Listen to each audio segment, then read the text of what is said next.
So the Christian quarter in the old city of Jerusalem really is a microcosmos of all the things that Christianity is in this region.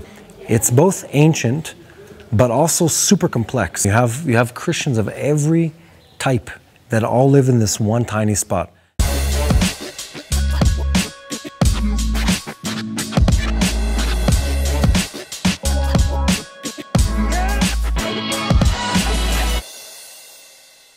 This jumbled mess of endless churches and buildings built on top of each other, because it's exactly that. It's the layers of history and the layers of transformation and development of the Christian world all in one place.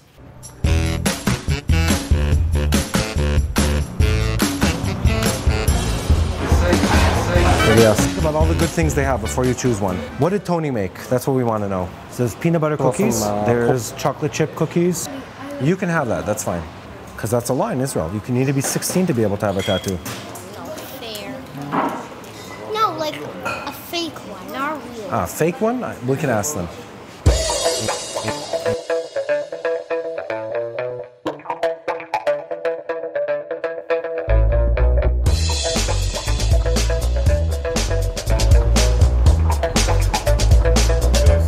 Thank you. Come, let's go sit outside. Come with me. Abba always has a bottle opener. That doesn't always work. There we go. Bakasha. This is a bit of a weird story, but I sort of grew up here. We're sitting in the courtyard of Christ Church. In the episode we did on Christian communities for Insights, we go really in depth into all these different Christian communities in Jerusalem. And we're sitting in this unique place that sort of gives you the perspective on everything that's happening in our neighborhood, quote unquote. Take some video, come. Let's find a nice spot. So one of the things you might not expect to connect with Christianity in the Christian quarter in Jerusalem is this. Are you taking a picture, Zoe? Alan. Wasim? Mati. Nice to meet you. Chris, good to see you, man. So you have an interesting claim to fame. Not just the oldest tattoo shop in Jerusalem. We're the oldest tattoo shop in the world.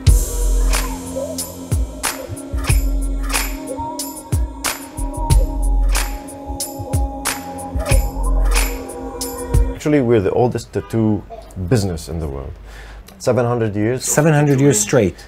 In our family, yes. We are Coptic Christians. The Copts have a tradition of getting a tattoo of a cross on their wrist, just like this one. Mm-hmm. This is as an identity of Christianity. And this is, it's your pass to enter the church.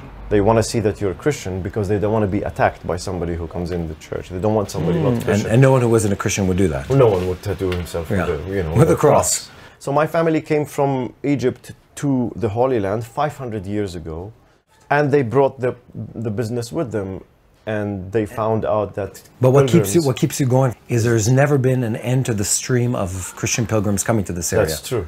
That's true, and this is why they stayed, and this is why I am here now doing tattoos, because my father wanted me to continue this tradition exactly the same way his father wanted him to continue the tradition. I have two sons who are now doing tattoos as well, and we keep it in the family. So the churches and the communities send the people. So when they say, when you're in Jerusalem, go visit make so-and-so. sure you don't come back without a tattoo. But it's been 20 years, so instead of your father, it's now you. I have tattooed people who my grandfather tattooed. Really? Yes. This one, over here, this was tattooed by my grandfather in 1965. 2007 was tattooed by me, and then he came back. Each time they come, they get a new date, and that's like a new stamp on the passport. Even one time is enough, but imagine you've been here for 10 times or something like this. So this is the Templars, and if you see the original design of this is the original design of the Jerusalem cross, and if you see each corner has a T, because it's a Templar. Got it. The center cross, which is the bigger cross, represents Jerusalem. With people who come once to Jerusalem, they always try to come back again and again and again. Because it's such a powerful spiritual experience. Yes. And sometimes I'm tattooing an old grandmother and she's like, I can't believe I'm doing this. I've been telling my kids and my grandkids not to do these tattoos, but I'm doing this now. It's different. This is not a tattoo. This is a certificate of pilgrimage. Let's get my tattoo. All right, let's do it. My daughter, Zoe, you want to get your tattoo?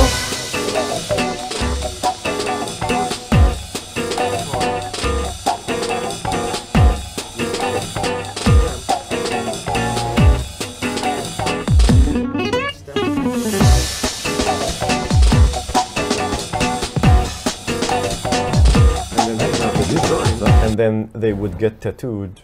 The tattooer would tattoo them with those stamps. We still have those. Khonzai?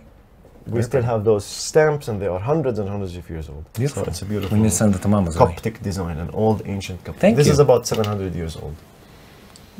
So now we have a tattoo. Okay. So, thank you. You're welcome. Fascinating My pleasure, stuff. man. Thank you. We'll be back. Thanks. Very nice.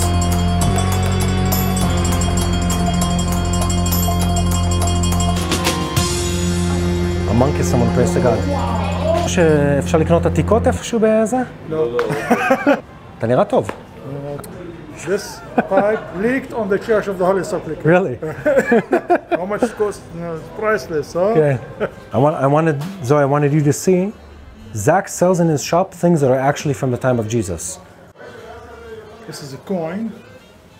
See, 2 carnation with a pomegranate. Understand how old that is? 2,000 years. When Jesus was a child, Yeah. he went to the store and bought something with something like that. Zach, you're a Christian in the Christian quarter of the old city, and you're selling. And I love coming to your store because you're selling the real thing. Your family's been here for centuries, Yes.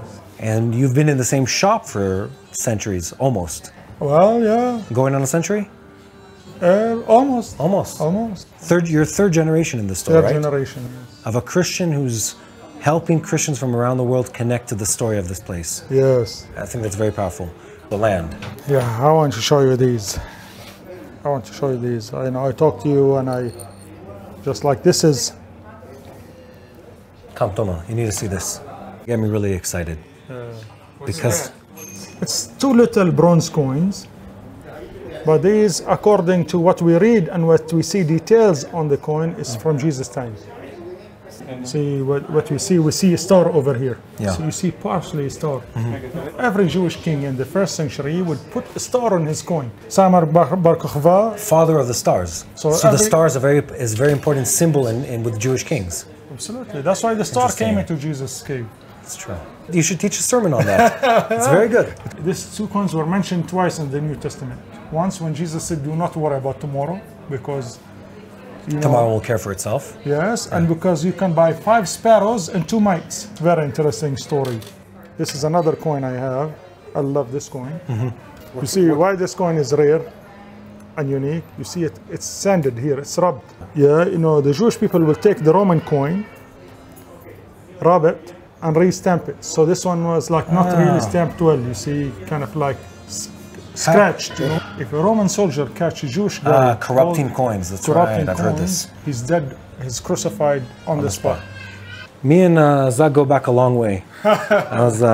What, Zoe? One of the rings? The glass, what you see here, what is melted on, is from Jesus' time, 2,000 years old. We find the glass. They might be outside of Abba's budget for. Well, she can work here for a few days. It's huge.